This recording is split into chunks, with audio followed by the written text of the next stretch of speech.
Hi, how are you? Well, it's January, we've got horses, and there's a global pandemic, so I can imagine, probably I know the answer to that. Still, it's not raining, and that's a bonus. So I thought I'd come out to the school and set up a couple of things to add on from yesterday. I hope you've been enjoying the videos I've been putting on.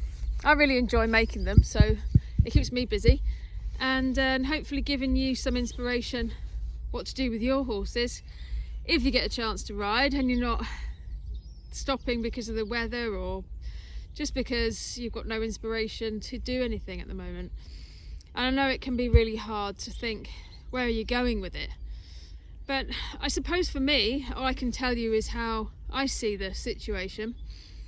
When I look at all the skills that I can break down from where I'd like to be in the future, let's say that's jumping double clear around 120 with, good confidence in the horse and my ability. Take that as a goal, for example, and it might be 6 months away for realistically, because we haven't been doing much lately and the horse is not fit, hasn't obviously been to a show for quite some time. So breaking that down, we're talking about all of the things that would need to be in place for me to do that. So you could first of all analyse what is the ability to jump clear. Well, it's leaving the fences up, that's one thing, and doing it within the time allowed, and being able to ride from the start to the finish without making any mistakes. So I suppose then breaking that down further, how do I leave the fences up? Well, some of that is down to my riding, some of it is down to the horse, of course, but training and experience of jumping the height required. So we'd have to build up to that and think about the elements of jumping from one fence to another, the rhythm, the ability to change the canter if I need to in between fences, that she's adjustable, and looking that all of the flat work is in place in order to achieve that. So if you think about it in detail, you could break that down to so many component parts that there really are a lot of things to practice. When I think that we haven't jumped to newcomers in months, that's quite a lot to do. So can we change direction? Can we lengthen and shorten our canter? Can we jump doubles, related distances, curved lines, a change of lead through a curved line, and so the list goes on. For me as a rider, what can I do to influence a good outcome?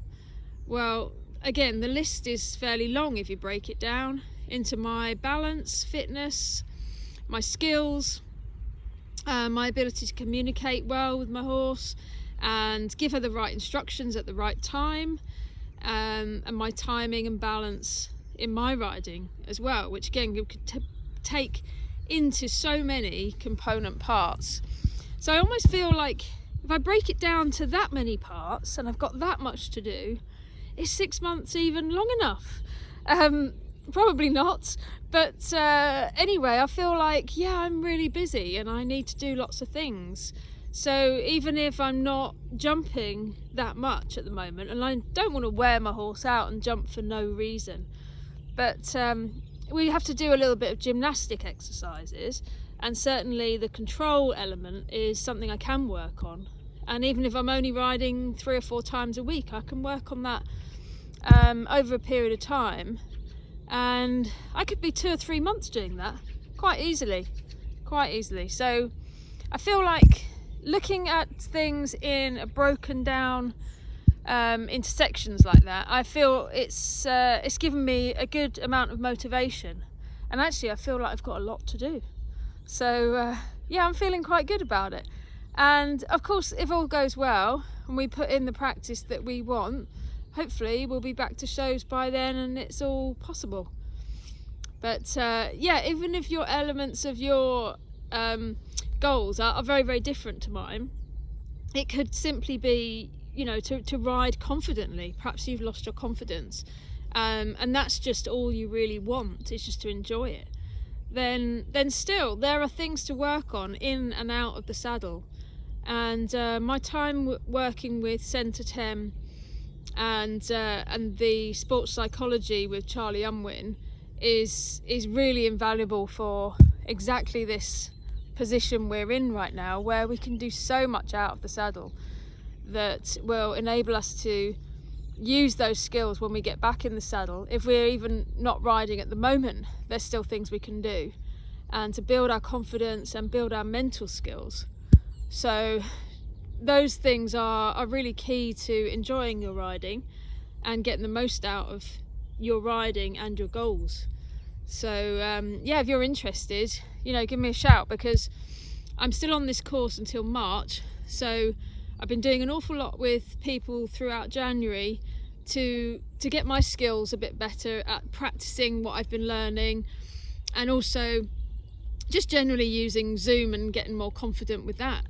So yeah, I'm happy to meet with people throughout February and March for a much reduced price that I will be putting myself forward for when I've finished the course.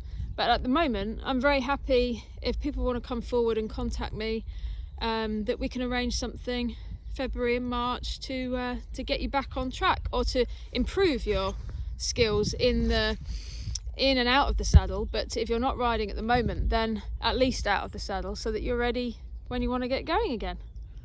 So let me know.